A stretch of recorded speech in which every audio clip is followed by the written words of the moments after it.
Good evening, everybody. This is Sean from Fits of Writing and author SeanFitzgerald.com. I do encourage everybody to check out the website sometime soon. I will be giving an update on my current work in progress, as well as uploading the videos from the last several weeks. Tonight, I'm going to be interviewing author Craig Deegan. He is the author of the Cracklock Saga. He's going to be connecting with me from his home in England. Let's go ahead and check it out.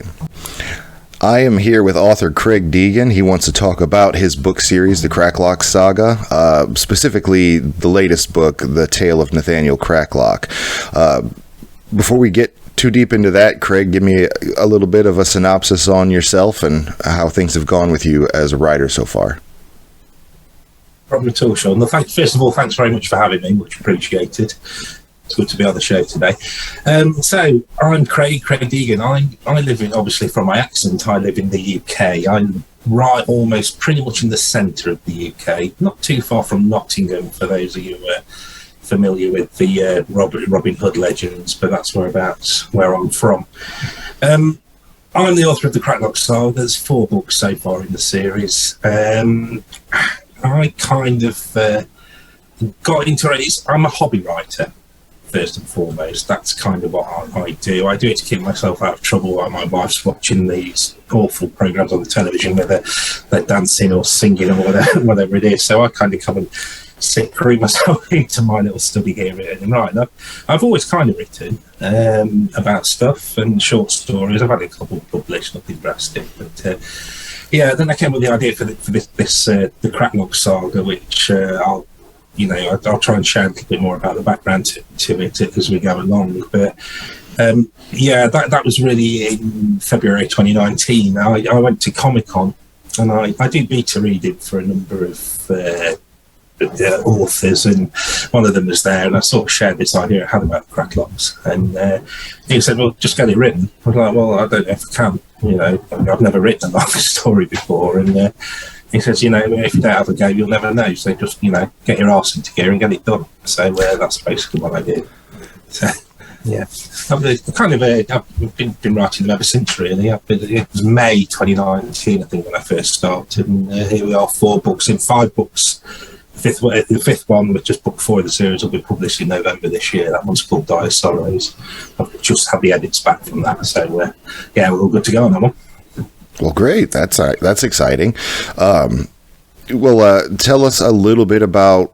You said that you just had the idea. Was there any specific inspiration for the Cracklock Saga? Anything that you wanted to say with the books or the series? Yeah, the inspiration. It came from those blooming awful fairy stories I used to have to read to my daughter as she's a teenager now. We don't have to worry about those anymore. But these books, there are a series of them. I say a series, there's hundreds of them, and they are all the same story. It's two girls normally who are friends, some kind of small fluffy animal, meet a fairy, meet some goblins, meet the goblin's boss, they went through, bam, and it's the same story. Regardless of the book, it's the same story. And as I was reading these things, my heart used to fall when she used to get them out. I mean, you know what kids are like. They get latched onto a certain type of book, and that's what they want to read. And it got me thinking, what would somebody do if they really didn't like fairies? What could they do about it? Would they kill them off? And that's really where the Cracklock started to come from. It's about 6-7 years ago I got the initial idea. So basically who the Cracklocks are, they are a family of shall we say supremely nasty people who like to kill fairies. That's what they do. They consider the fairies to be something not of this world, doesn't belong here. It's kind of a skewed belief that they have. The system that all came about in the sort of 17th century, and it's passed down the ages from there. There is a good side of the family as well, but they're much smaller. They're not superbly rich like the bad guys are, and that was really it. Is the way the story unfolds is the hero of it, who's Jack, who's a teenage boy, was hidden by his father from the bad side of the family when he was 4 years of age because they wanted him for a specific reason. the view to being that he glamoured him. It's the fairy magic thing. His father glamoured him to hide him from them, and glamoured his mother at the same time to keep them safe from the evil side of the family while he went and tackled the problem. But he never came back. So they had the glamour on them for 11 years before it was broken. And all of a sudden, Jack gets thrown into this weird fantasy world that he has no idea of. He's not mentally equipped to deal with it. So he very quickly has to come to terms with the fact that you've got this lunatic family who are after him for their own purposes. So he can now see fairies and stuff, which he's never been able to do before, and it's a lot for him to take in. So yeah. So the idea, to answer the original question, was the idea came from the fact that I hated reading those damn fairy stories. It came through from there, really. Yeah. Well, if you don't like the story, you write yourself your own. Yeah. I can respect that. Well, you said something back there a little bit 4 to 6 years ago. So in that time, how much of that was conceptualizing your series and how much of it was actually writing it? Well, it was an idea that I was just throwing around in my head for most of that time. I mean, as I say, it was 2019 when I actually sat down and started doing it, mainly because my author mate told me I got to do it. So yeah, it was more sort of building up the idea. I mean, I've got this ideas book here that I've been writing in for years as things popped up and stuff, and you know what it's like. I mean, you know, you're published yourself, and we always suffer from this imposter syndrome. You sort of like, you know, I can't write a book, you know, I'm not able to do this. And so but this idea, it wouldn't go away, and the characters kept appearing, and I was jotting them down. And, so it was really, it was that kind of thing, really. It took 3-4 years for me to actually physically get it into my head. I mean, even now at this stage, I don't know how it will finish, because I'm very much a pantser rather than a plotter. I mean, I know where it starts and ends roughly, but everything else that's in between is up for grabs. I'm just writing book 5 now, and I think there'll be 6 maybe in the maybe 7 if I can't get it all tied up. 6, but so yeah, it took a while of to conceptualise and crystallise in my head, but it was really getting the guts to write it. That was the issue. And then when I did write it, I wrote a 220,000 word opus that was completely too long because I had no idea what I was doing. And my author mate had a look through it and he said, "You need to split it here." And that became books 1 and 2, which I'm really pleased to close advice on that because it's just far too big. I mean, I had no idea. Are books 3 through 4 and 5 similar in length? Yeah, they're all about between 100 and 110k each. Okay. Yeah, they're about all that sort of size now. Sounds like a solid read. There's got to be a lot of going on there. I don't know what it is with me. I cannot envision myself even planning something that long spanning. So good on you, 100%. That's a little bit of information about the book. Why don't we let's talk about you a little bit. You said that you've written other things before. How long have you been writing? Must be 20, 30 years now. I've never really published them though. They've only been short stories and things. I've got a whole folder full of them. And to be honest with you, a lot of them are garbage. They really are. I was reading through some the other day and I just thought, no.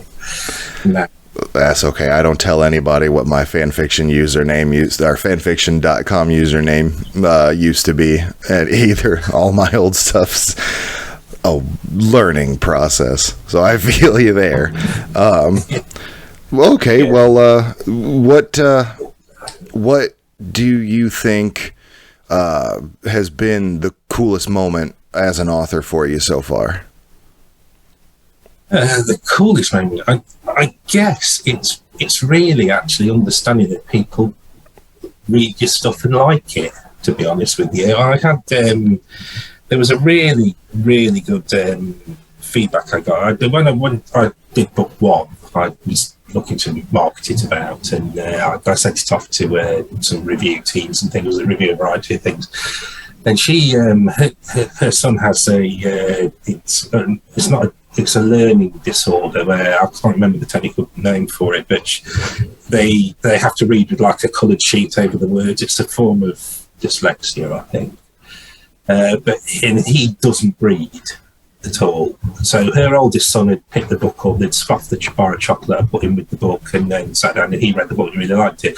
But then the second child picked the book up and started reading it, and she said that, I'd never seen him pick a book up and actually read it himself. We normally have to nag him into doing it, and he doesn't like to read for school because of this whole issue he has with reading. And I was really quite touched about that somebody was able to pick it up and read it. So that's probably the coolest thing. But just generally the fact that people are reading them and they seem to like it. I mean, I've got some good reviews, I've got some mediocre reviews, as we all get. So yeah, that's the coolest thing. Is maybe I can be a writer after all, rather than a hobbyist. That's kind of where we are. That is actually a really awesome story. I'm going to give you a quick 180, though. What's your most embarrassing moment as an author so far? Yeah, that was... there's been a few. I mean, the one that sticks out really for me is me getting my... I've got a good friend in Nigeria, Peter. He's a YouTuber as well, and they agreed to send this whole package thing out to him, and I'd sent it, and he'd not got it, and he kept asking me, where is it? And then the postal service couldn't find it, and everything else, and so I applied for a refund. I was going to resend him the second package. I got the refund through, and then I got a message from him saying, "Oh, yeah, it's arrived." So it took sort of 3 months to get there, which that was probably the most embarrassing. I'm trying to think of nothing else drastic really, because I try, if we're doing live things and stuff, to be very well behaved and to keep my language under control and stuff. So. Nothing great. That's all well and good there. I appreciate it. That would be interesting, but it doesn't sound like it was necessarily your fault. Postal Service does what the Postal Service does. Very little. Okay, well, one last author-y related question. Give us something weird, or at least required, something you have to have with you when you are writing. A lot of authors will say when they're writing they'd like some kind of music on or something, or they'll have the TV on in the background or something. I can't do that. I have to have almost complete silence. Now I say almost because through the room opposite where I sit and write, that's our playroom, like rumpus room thing, and the PlayStation's in there, and that's where my lad spends most of his time when he's not at school. And the sound of gunfire from games like Fortnite or Halo or things like that, so he's got an Xbox now as well, soothing from writing. I know he's kind of a daft one, I know, but it bother me. That's probably the only noise I can have on that doesn't bother me, the rapid sound of machine gun fire, and then the screams of him and his mates as they backlit it out. So yeah, but other than that, I can't do anything else. I can't have music on, I can't have audiobooks going or anything like that. Well, it needs to be quiet, apart from the sound of gunshots. So yeah, it keeps things lively in a fight scene. I'm the same way. If I have music on, and I'm going to start typing, I'll wind up typing the lyrics if I know them into it, and it just throws me off. So I'm with you there. Okay, well, how long has the Cracklock Saga been out? When did the first one get published? It was only a year ago. It was September last year when I first published Fatal Foe. I then, because I'd already got books 1 and 2 written, as I mentioned earlier, they were all originally one huge book that I split down the middle. So I pretty much rapid released The Lost and the Departed book 2. That came out in November. Alice and the Mirror Glass, that came out in March of this year. the the Tale of Nathaniel Cracklock, which was the fourth one. It's part of the series, but it's standalone, if you follow me, because the main series is set in our time, whereas the Tale of Nathaniel Cracklock is set in the 17th century.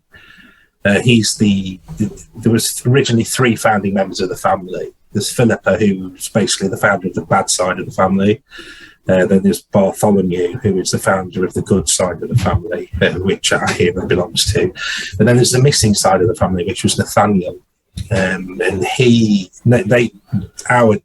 guys in the UK didn't know what happened to Nathaniel in the 17th century. They knew that he went to the Americas to escape from the witchfinders, but then the trail went cold. And the whole tale of Nathaniel Cracklock was originally in book 4. But my editor said, this really needs to be taken out and explored further because it's almost a story in itself. So I performed a painful extraction on book 4 to remove the tale of Nathaniel Cracklock from it. Fortunately, I got enough of book 5 already written to drop that into book 4. So book 4 was fairly easy to plug back up again. But yeah, the tale of Nathaniel Cracklock really it impacts on book 4. But it's completely standalone. It's an entirely new set of characters from the 17th century. Gotcha. And that one was released in July this year, only because I never intended to release standalones until the series is finished, but it just made sense to do it that way, to be honest. If the content's there, yeah, absolutely. What kind of responses have you been getting from the books so far? Any or all of them? Very well received. I've got there's a number of people who who constantly ask me for when's the next one coming out, and I get questions through and stuff. The books, I mean, they are. I don't like to say they're young adult to new adult because I don't think they are really. They are. There's no profanity in them.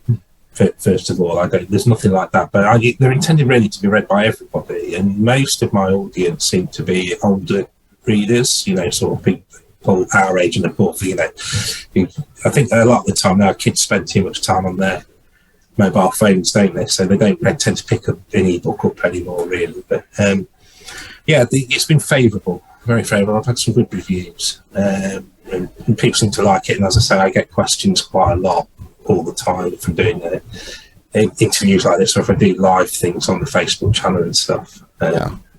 People have to say, it's been well received. But I think it's because it's a new idea, really.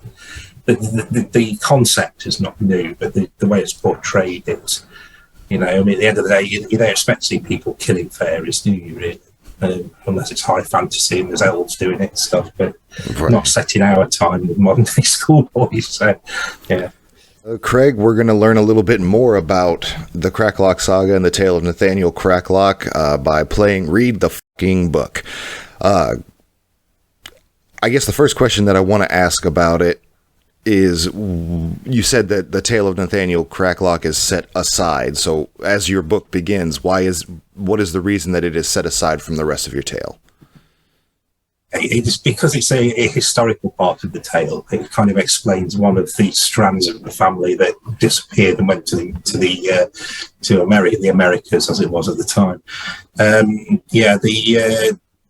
The whole thing about the US Cracklocks is they don't have any of the abilities that the UK ones don't. They're almost like they've missed part of their magical education thing, and there's a justification for that within the Tale of Nathaniel Cracklock. It kind of builds on what happens in book 3. So it doesn't relate to the fact that they are from the Americas and not from the UK. It's the doing of Nathaniel Cracklock.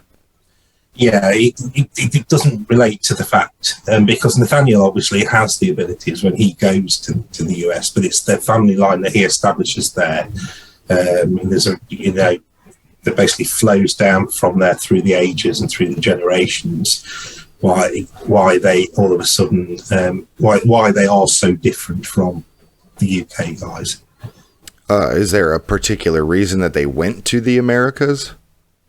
Yeah, he gets involved in a bath. Basically, the family have always been told the founding 3 they can all see the Fae, and the Fae play with them as children growing up and stuff. But because of the age when it's set, sort of the early 1630s, it's at the height of witch hunting in the UK. with the witch hunter general and so on.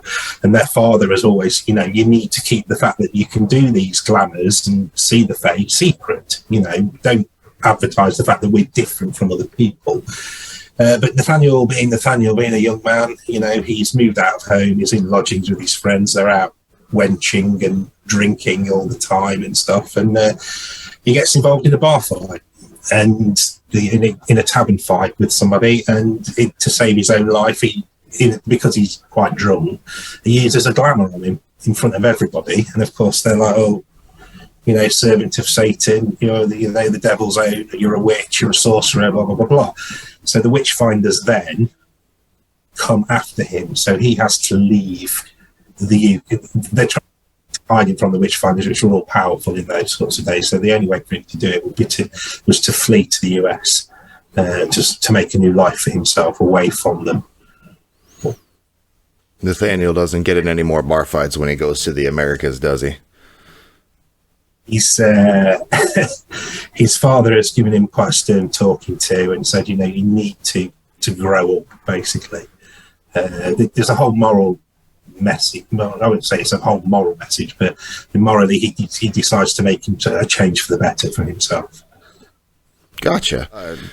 What is a glamour? You've used the word a couple of times, but you said that they were weapons.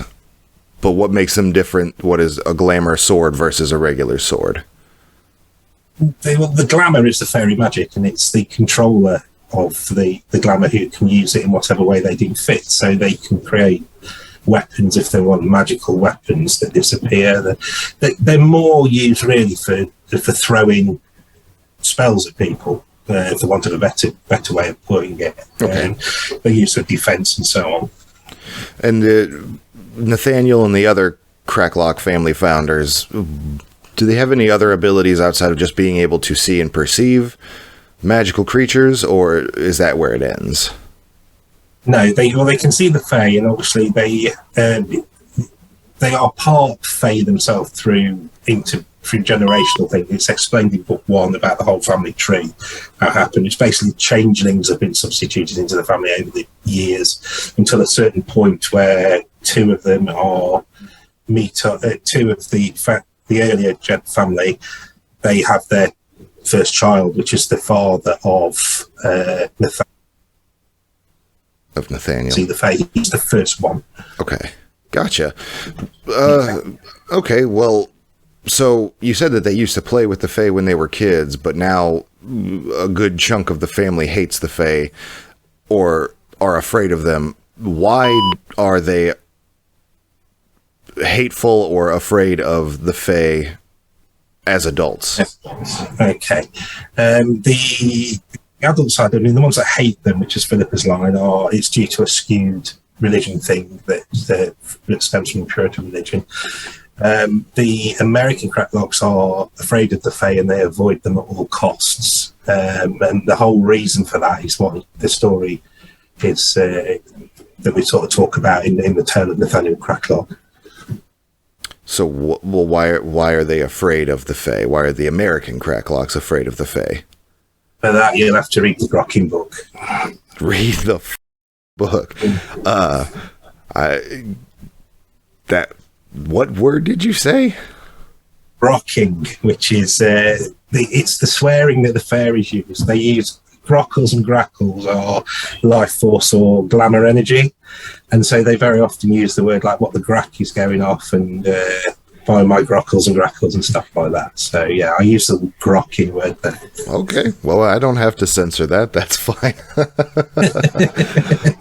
I'll just have to put some context there. So he's cussing in fae there, but I'm going to tell you people to read the book if you want to know why the American Cracklocks are afraid of the fae. Thanks for playing that game with me, Craig. You said that you have another one coming out in November. If people want to follow along with you as you're getting closer to there, if they want to get your books, where can everybody follow you? Probably the best place to follow me is on the Facebook page, which is the Cracklock Saga. That's the one I'm most familiar with. We have got Instagram, we've got Twitter as well. To be honest with you, I tend to do the Facebook more. I've got the website as well, which is the cracklocksaga.com. You can see it up there on my background. If you Google the Cracklock Saga, it'll take you to the website. All the books are on there. They're available on Kindle Unlimited as well. If you want to take a punt on reading some of my stuff but don't want to buy the book, they're all in KU as well. So feel free. And obviously, if anybody has any questions going forwards from this, fire me an email over. I'm always happy to answer them or a message. Not a problem. Perfect. Well, I'll put the links to your website and your Facebook page below in the description. I always encourage folks, if they have additional questions after watching the video, leave them in the comments. Go ahead and keep an eye there just in case you see any. And is there anything before I let you go that you'd like to say to your readers so far?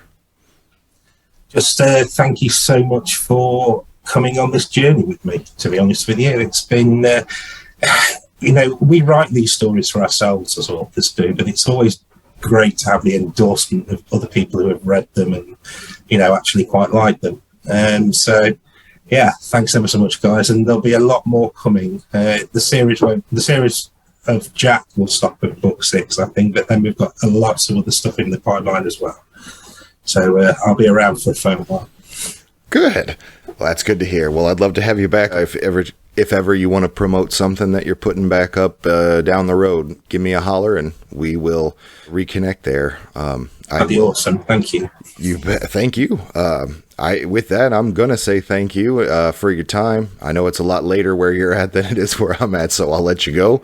Have yourself a great night. Thank you. Thanks so much, Sean. Thanks, appreciate it. Cheers. Thanks. That was author Craig Deegan of the Cracklock Saga. Go ahead and put his information in the description below if you want to reach out to him. Leave me a comment if you have a follow-up question that you'd like for us to give him. Other than that, please leave a like, subscribe to the channel, share it if there's anyone you know that you think would be interested in his book series. Share the video if you're a part of the writing community and you think that there's an author somewhere that you would like to be interviewed. Other than that, have yourself a great night.